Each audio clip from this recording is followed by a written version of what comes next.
Welcome to episode 6 of More Than Words, where we finally touch dry land, then treat it like a hot stove and leap straight back onto a ferry.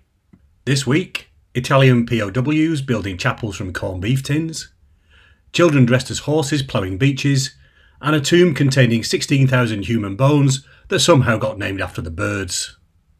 Expect Churchill barriers, crazy golf in a gale, and Neolithic architecture that makes grand designs look like a student bedsit. Think wartime engineering meets agricultural cosplay, narrated by someone who's just discovered retirement might involve actually moving. Stage 6. The Great Barrier Reef. Right then, stage stats time. So far I've clocked 333 kilometres, that's 11.55% of the full 2,884. In other words, I've limped past the 1/10th mark, only another 88.45% of Britain to go. Time taken was the 1st to the 6th of August, so 6 days of accidentally becoming a functional pedestrian. And current position, I'm still 5 days ahead of schedule, which either makes me disciplined or just dangerously naive, in the honeymoon phase before my knees start filing grievances. Think of it as the overachiever zone. I'm basically the person who smugly finishes their Christmas shopping in October, then spends December watching everyone else panic in Tesco. IRL. Couch to 2,884k.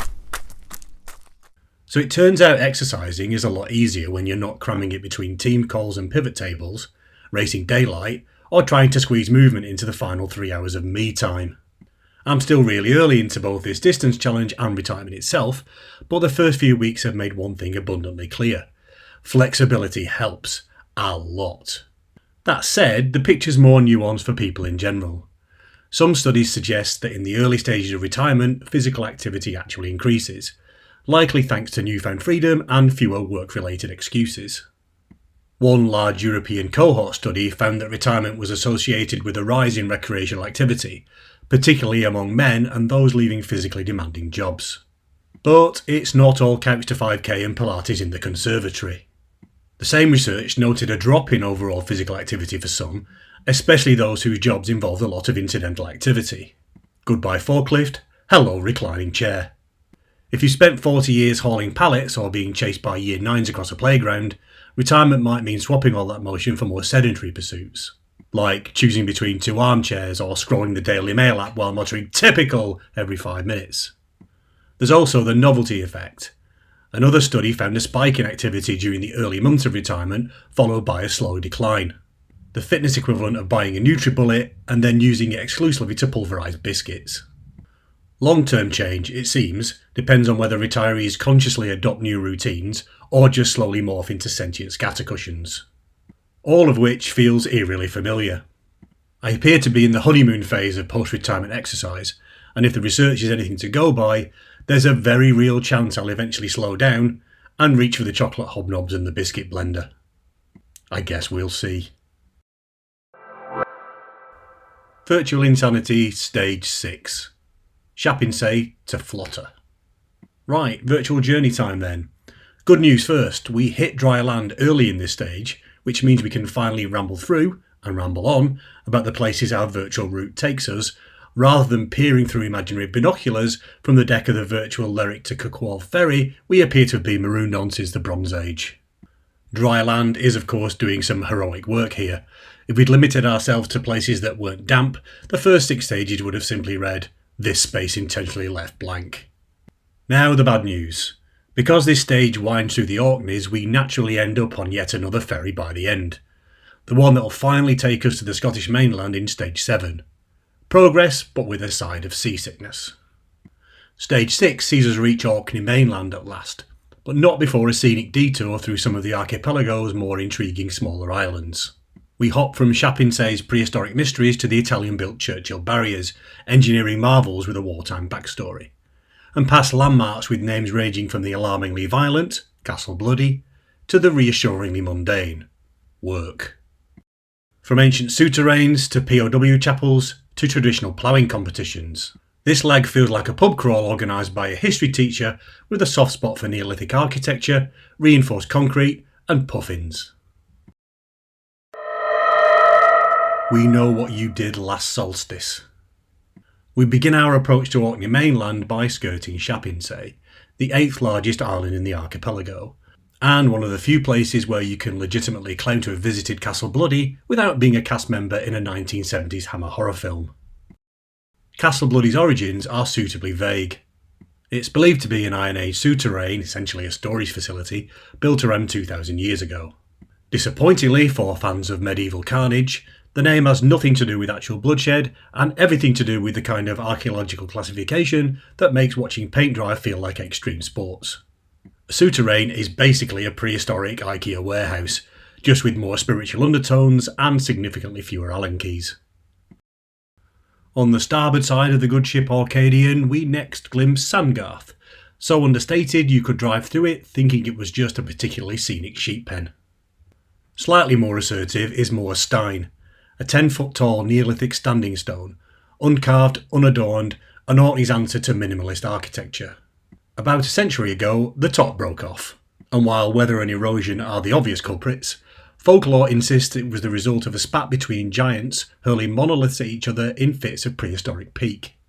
Which just goes to show, even giants can't resist a bit of passive-aggressive landscaping. Extreme Makeover, Feudal Edition. Our route past Shapinsay wouldn't be complete without tipping our hat to Hellier Home Lighthouse. Because as we've already learned, no respectable patch of Scottish water is complete without a Stevenson family lighthouse glaring at passing ships like a disapproving parent. The original plan was to plant the lighthouse on Thieves' Home, the tiny isle between Kirkwall Bay and Shapinsay, before someone presumably realised its past as a dumping ground for thieves and witches was basically a horror franchise waiting to happen. In the end, they spared future audiences from The Lighthouse 2 Curse of the Witch and built it on Hellier Home instead. As the ferry glides on, our final view takes in Balfour to the north on Shapinsay and Work to the south on the mainland. Balfour is essentially a castle with a postcode. In 1846, when the Balfour family fancied a new extension, they simply demolished part of the village to improve the view. It's like knocking down your neighbour's house so you can better admire your own pergola. To be fair, it's quite the pergola. Balfour Castle is a turreted mansion with all the trimmings, perched dramatically on Shapinsay's western shore like it's auditioning for the Orkney edition of Bridgerton. Meanwhile, Work appears to be a place where absolutely nothing has ever happened. Cue anyone who knows me, smiling and nodding with ironic recognition. The Earl Who Built Twice. Finally, we reach Kirkwall, capital of Orkney, and after roughly 190 kilometres at sea, we're landlubbers once more. Not for long, mind you. The first thing to greet you is St Magnus Cathedral, known locally as the Light in the North. The nickname isn't for its striking red and yellow sandstone checkerboard facade, but because it survived the Reformation intact, while so many other cathedrals were damaged or destroyed. Local tradition claims some of its stone came from an earlier Norse hall or stronghold, making St Magnus not just a monument to martyrdom, but also an extremely early adopter of upcycling. Step across the road and you'll find the Bishop's Palace and the Earl's Palace, two buildings that sound like cosy pubs, but have more backstabbing and fewer nachos. The Earl's Palace was the work of Patrick Stewart, no, not that one, who decided the Bishop's digs weren't nearly grand enough for his tastes. Stewart's tenure in Orkney reads like a Bond villain CV. Intimidation, land grabs, and framing the previous owner of his building plot. A move so heinous, it makes succession look like Holmes under the hammer. His career ended at the business end of a treason charge, proof that, even in the 1600s, securing planning permission the proper way was safer than winging it. Today, despite its modest population, Kirkwall thrives as Orkney's commercial hub. Its narrow streets hide traditional pubs, the harbour welcomes the occasional cruise ship, and the Highland Park distillery turns out a whisky capable of proving that yes, a hangover can taste like peat. Churchill, the Gap Years. Moving south, we reach one of Orkney's and arguably Britain's most audacious feats of wartime engineering, the Churchill Barriers. 4 stout causeways now link mainland to the southern islands of Lamholm, Glimpsholm, Bury and South Ronaldsay, proof of what happens when military urgency collides with Italian craftsmanship and several thousand tons of concrete. Ordered by Winston Churchill in 1939, after a German U-boat slipped into Scapa Flow and sent HMS Royal Oak to the seabed, The barriers were designed to block the eastern approaches to Britain's key naval anchorage. Work began in May 1940 under the Admiralty's watch, but by 1942 it was clear civilian contractors alone couldn't finish the job. Enter more than 1,000 Italian prisoners of war, housed in camps on Lamb Home and Bury, who drained, landscaped and poured the vast slabs that would stitch the islands together. The barriers were completed in September 1944, with the official opening on the 12th of May 1945, in a flourish that the constructors of HS2 will no doubt appreciate, 4 days after VE Day. Today they carry the A961 and a steady stream of tourists, many of whom spend the crossing wondering whether they've accidentally driven into the North Sea. Stotal Recall. Lamb Home is the first island linked by the Churchill barriers, and during the war it was home to Camp 60, the temporary lodgings for 550 of the Italian prisoners of war responsible for creating them. And if mixing, pouring and heaving concrete all day wasn't enough, in their spare time they built a chapel from 2 Nissen huts bolted together, concrete, some corned beef tins and a car exhaust pipe.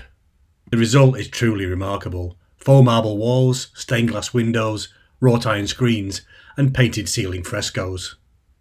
Today Lamb Home has no permanent residents, yet the Italian chapel draws over 100,000 visitors a year, more than many cathedrals and with far fewer steps.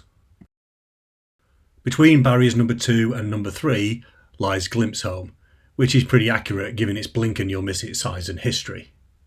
It does, however, host part of the Orkney Native Wildlife Project's Stoat Eradication Zone, a covert operation so elaborate it could be the season arc of a Scandinavian crime drama. Picture, if you will, thermal drones sweeping the landscape, detection dogs sniffing out rogue whiskers, and trap units deployed with military precision, all to protect native wildlife from an invader that's small, sneaky and disarmingly photogenic. Bon Voyage. The next hop over the barriers takes us to Bury, once a bustling fishing village riding high on the 19th century herring boom, until industrial shifts and, with a touch of irony, the Churchill barriers themselves cut off the sea routes that kept it thriving. These days the road link to mainland Orkney means the locals can swap fish for flat whites. Not literally, of course. I'm fairly sure the Starbucks in Kirkwall doesn't run a herring-based loyalty scheme. Bury hasn't lost its sense of fun though. In a stroke of communal genius, locals and school kids join forces to create Britain's most northerly golf course, complete with miniature versions of Scapa Flow, Scarra Bray and other local landmarks. Because who wouldn't want to hunch over a neon golf ball in a howling gale, trying to put past a fiberglass puffin while your anorak threatens to enter low Earth orbit? Our final farewell to the Churchill barriers comes with the short crossing to South Ronaldsay, best known for the Tomb of the Eagles, formerly the Isbister Chambered Cairn. Discovered in 1958 by farmer Ronna Simison, the Neolithic tomb contained over 16,000 human bones from at least 320 individuals, along with talons and remains of white-tailed sea eagles.